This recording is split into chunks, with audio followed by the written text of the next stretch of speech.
Last video, we talked about why getting dressed is so difficult, and I ended it with one question. How can we make our outfits more interesting? It's not what our clothes are saying, it's that most of the time, they're saying the same thing.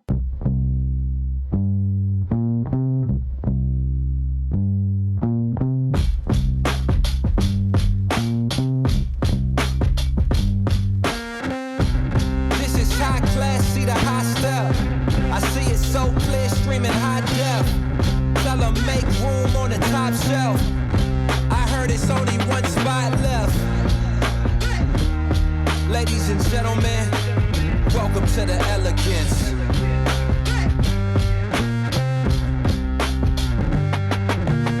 So, I know, it has been a minute since I have posted a video, but for good reason. After a very long time of thinking about it, I have decided to start a second channel. Yes, it's different from this channel in the sense that it's very focused, very specific. So I will tell you more about this new channel later on in the video. But if you're getting antsy and you do want to check it out, the link is down in the description.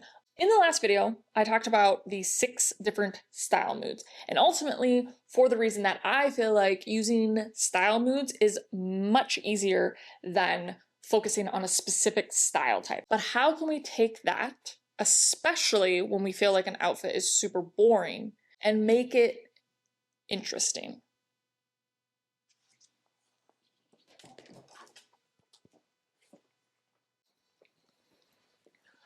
So most of the time when you decide that an outfit is boring, it's usually that it's in the same mood. It's got the same feeling. It's saying the same thing. So even when you have amazing pieces, great pieces, it becomes predictable and therefore boring.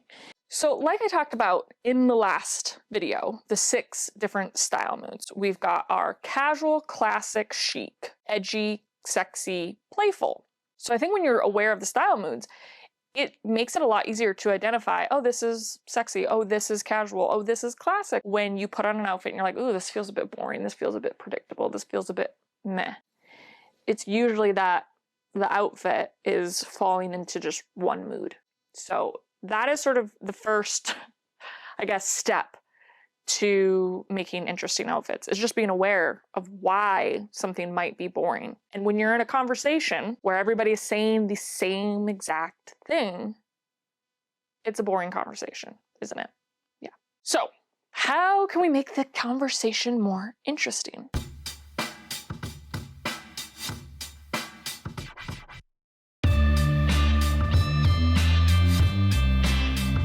Step 1 is identify your base mood, your base style mood. It's usually going to be based off of your agenda for the day, right? And sort of the level of comfort you want to feel within that agenda. So for me, as the example, my sort of everyday life really allows for me to be pretty casual and comfortable. But maybe you're going to the office every day and you need to look classic, or sophisticated. So that's likely going to be your core outfit, your sort of default core outfit throughout the week.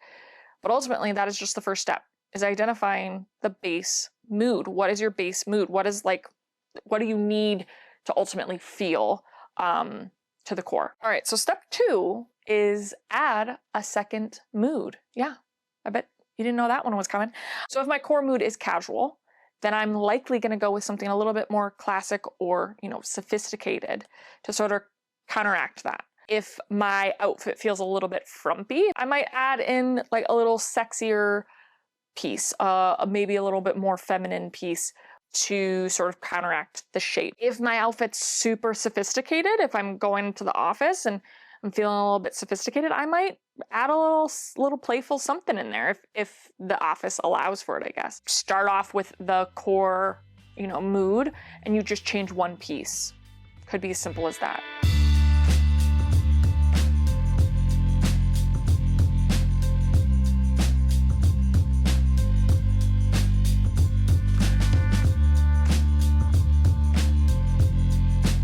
Step 3 is refine the mood. With this is kind of where you get to kind of bring home whichever mood you really want to. This is where I kind of decide, do I want to bring in a third mood? Do I want to push an already sophisticated outfit a little bit more sophisticated and just have a little, you know, sprinkle of a contrasting mood in there, buffering the edges, you know what I mean? When it comes to sort of finalizing my outfit, I always usually end with my shoes because I keep them near the door. So that's usually the last thing that I'm putting on, as well as my handbag and my jacket, because those are all the things I keep by the door. So I sort of have like a rule of thumb. A lot of times my shoes, I'm bringing in more edge. Like no matter what the outfit is, my shoes usually have some sort of edge to them, whether it's contrasting like a pair of shoes with what I'm wearing, which then adds a little bit of edge, or if the shoes are actually just quite edgy or contemporary. And then where I really love bringing in some final contrast or some final tension is in my jacket or outerwear piece, if the season permits it. That's probably why I love, you know, fall and winter so much, is because I get that final layer, and I just think that elevates things so much more. Like at that last ditch moment when you're about to walk out that door, you can think, oh my gosh, how can I add a little bit more interest? How can I bring in some tension or some friction or, you know, contrast to make this conversation a little more interesting?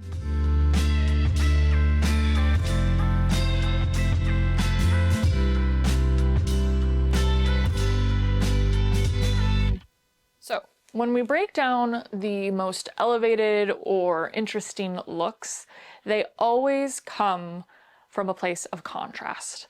You will always find multiple different style moods within these outfits. And that's why a lot of the times for me, how I gain inspiration or ideas for elevating my everyday wardrobe actually comes from studying the runway, studying high fashion. Runway is actually really great at solving everyday outfit problems, which is why I've created my second channel, the Vogue Breaker. On that channel, I'm addressing real outfit pain points by using principles we can find in high fashion, but in a way that makes sense for our everyday life. So I hope that you will take the time to click the link down in the description and head over to the Vogue Breaker to check out my 5 episodes that will introduce you to the new community that I'm building over there, and hopefully be a beautiful accent to this channel. But as well as that, a happy escape from this chaotic world. So have we solved the problem of getting dressed being more difficult than it is? And are we now able to make our outfits a little more interesting? It's about to go off, boom, boom, boom. It's about to go off, boom, boom, boom. I don't know, friends. You tell me. One-way conversations aren't very interesting. Go 4, 3, 2. It's about to go off, boom, boom, boom.